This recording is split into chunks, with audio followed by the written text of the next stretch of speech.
Un quart d'heure à Paris.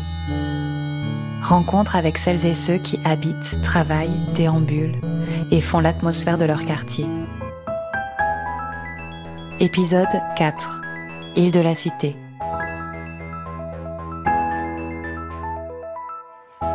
Sur le quai Tino-Roussi est amarré l'Anita Conti, un petit bateau dont le moteur ronronne déjà pour remplir sa mission de nettoyage des berges de Seine du matin.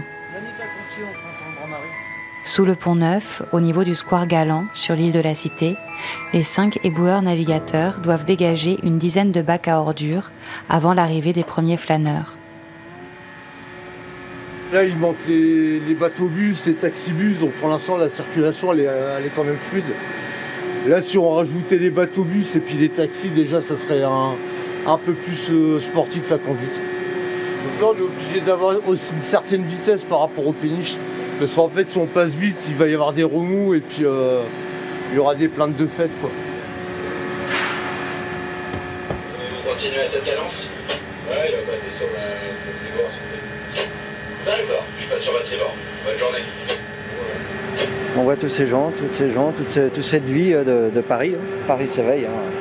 Là, à 6h le matin, c'est vrai qu'on voit le soleil se lever sur Paris.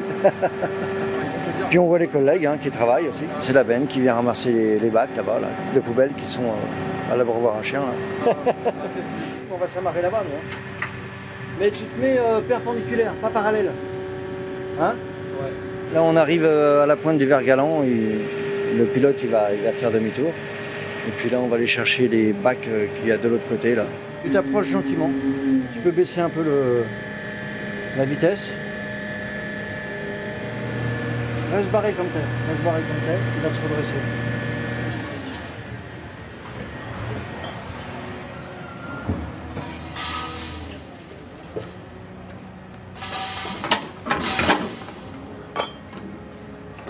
Il y a une vie assez active sur toutes ces berges, quoi. On voit de tout, c'est très riche. Et vous avez les pompiers aussi qui sont stationnés juste ici. Et là, qui sont dans la Seine. Et les plongeurs ont pour mission de certainement remonter la Seine, remonter à contre-courant. Il y a un entraînement quotidien. C'est des super nageurs. Quand on active sur le travail des berges, vous avez la population de la nuit qui commence à partir, les riverains qui commencent à sortir pour aller au travail, les joggeurs, les touristes. Nous, au milieu de tout ça, on doit intervenir en étant le plus efficace possible.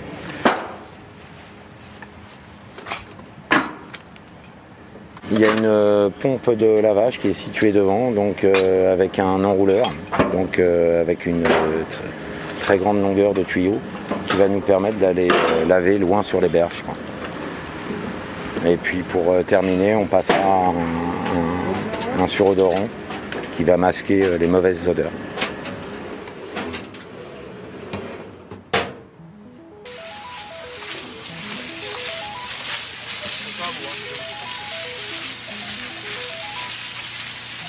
L'eau ruisselle entre les pavés tout juste nettoyés. Les employés des vedettes du Pont Neuf, face au square, prennent leur café du matin, devant leur quai d'embarquement. Les premiers touristes arriveront dans la matinée pour réserver le fameux ticket si chic d'une balade sur la Seine pour le soir. Quelques rues plus loin, parallèle à Notre-Dame, Frédéric met en route lui aussi la machine à café du restaurant Le Vieux Paris.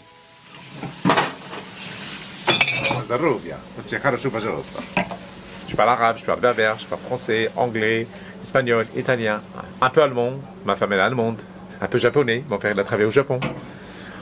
J'aime bien, j'adore parler des petits mots un peu partout. Donc chaque pays, il faut que j'apprends un petit mot. Quelques mots, ça fait plaisir aux étrangers quand dans leur pays, tu leur dis merci, bonjour, comment ça va, ça fait toujours plaisir.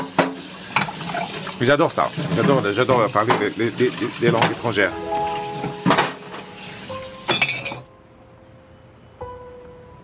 Vas-y.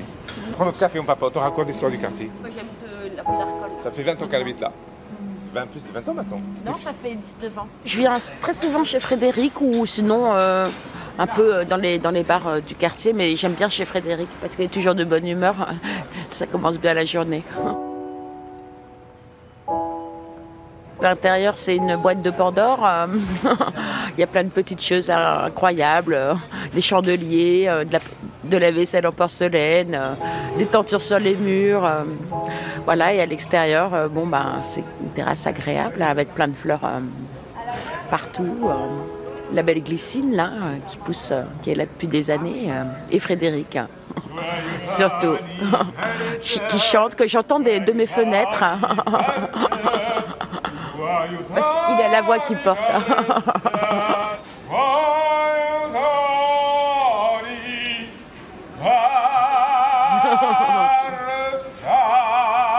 Et voilà, Frédéric.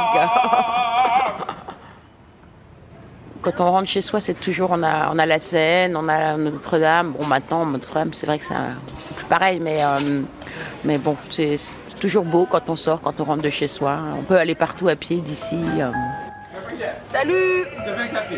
Non, il faut que j'y aille, Frédéric. Il faut que je travaille un peu. Comment? Tu l'as fait? Bon, on va pas laisser refroidir comme ça, alors. Merci. Le Vieux Paris d'Arcos, c'est unique. C'est une maison des chanoines qui date de 1512. Avant, c'était un fleuriste. Après, c'est devenu un marchand de vin. Après, c'est devenu maison des chanoines. Dans Notre-Dame, c'était leur maison, ils dormaient ici. Et maintenant, mes patrons, ils ont acheté ce restaurant en 94.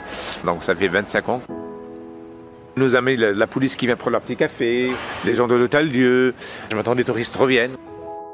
Bonjour le voisin, Jean-Pierre. C'est un artiste, un gros artiste, avec beaucoup de talent. Tu veux un petit chocolat? Tandis que Gabriel, Jean-Pierre et Frédéric bavardent sur les nouvelles du chantier de Notre-Dame ou sur les travaux prévus au Jardin des Fleurs, Christian s'est installé sur une table à côté. Il sourit lui aussi, peut-être amusé par la conversation des premiers.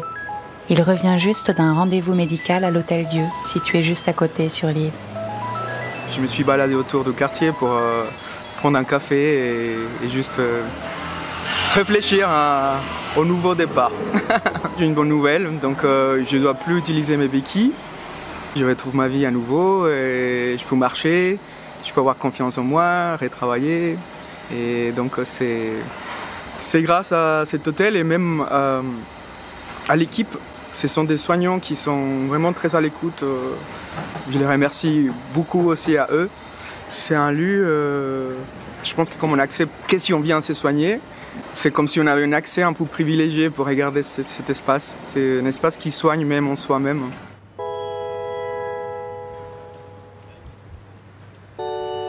On a continué de marcher dans les rues, sur l'île de la Cité, encerclée par la Seine. On a longé les clôtures blanches du chantier de Notre-Dame. On s'est un peu figé face à son grand échafaudage. Des petits groupes s'agglutinent devant les panneaux qui relatent le tragique incendie.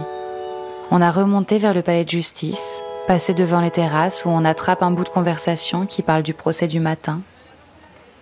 Déjà, une petite file d'attente se presse sur le flanc de l'ancien tribunal, où siègent aujourd'hui uniquement la cour d'appel, la cour de cassation et la cour d'assises spéciale. C'est par là qu'on accède à la chapelle royale, où a lieu tout à l'heure un concert classique. Dans la chapelle, encore vide de public, Claire Cervera, la chanteuse, troque ses baskets pour sa paire de talons de représentation et passe un peu de rouge sur ses lèvres.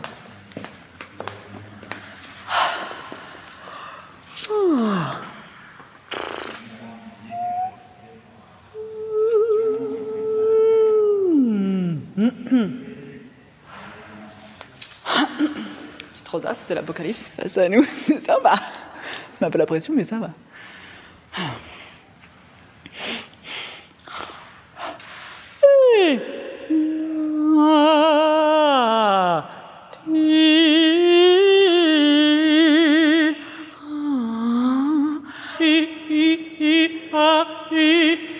Voilà, ça résonne de folie.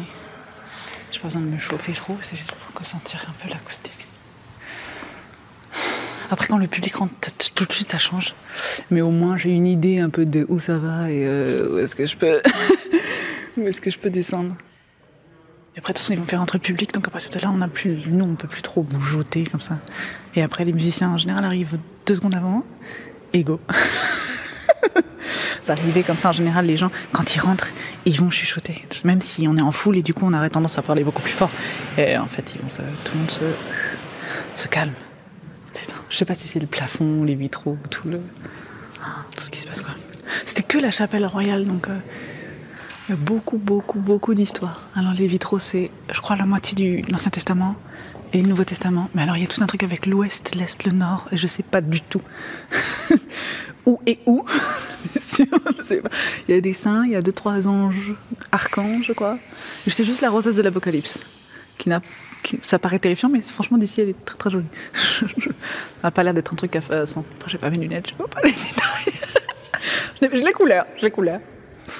Non, c'est sûr que c'est fou, quoi. C'est magique de travailler ici. Même quand je vais après dans des salles de concert basiques, entre guillemets, des salles de concert, quoi. Ici, il y a un autre truc qui s'installe, il y a autre chose.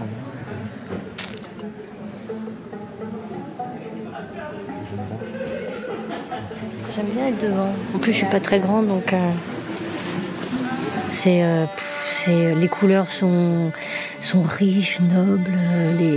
Les vitraux, c'est incroyable que tous les murs soient tout en vitraux. J'ai jamais vu une chapelle comme ça. Et honnêtement, non, je suis très fière d'être ici ce soir. Ouais. Moi, c'est la première fois que je viens ici. Pourtant, j'ai souvent bossé au tribunal parce que je suis photographe. Et j'ai fait des prestations de serment de notaire au tribunal de Paris régulièrement. Donc, je suis très fière de venir ici alors que j'ai bossé juste à côté et que j'ai jamais eu l'opportunité et le temps de venir à la chapelle. Et là, je viens à la chapelle exprès pour ce concert. Et voilà, que pour la chapelle, je viens ce soir. C'est un honneur, c'est très très sympa.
Un quart d'heure à Paris, un podcast La Ville de Paris.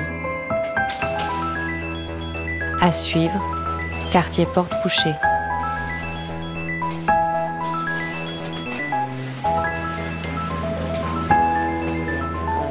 Les Ave Maria Gounod, je le connais très bien, mais toutes les autres versions, elle a une voix magnifique. Et moi, elle me faisait fermer les yeux, vibrer, vraiment j'avais des frissons. C'est extra, ça me fait trop du bien de voir des gens en vivant, de la vraie musique comme ça en live. C'est ça la vie.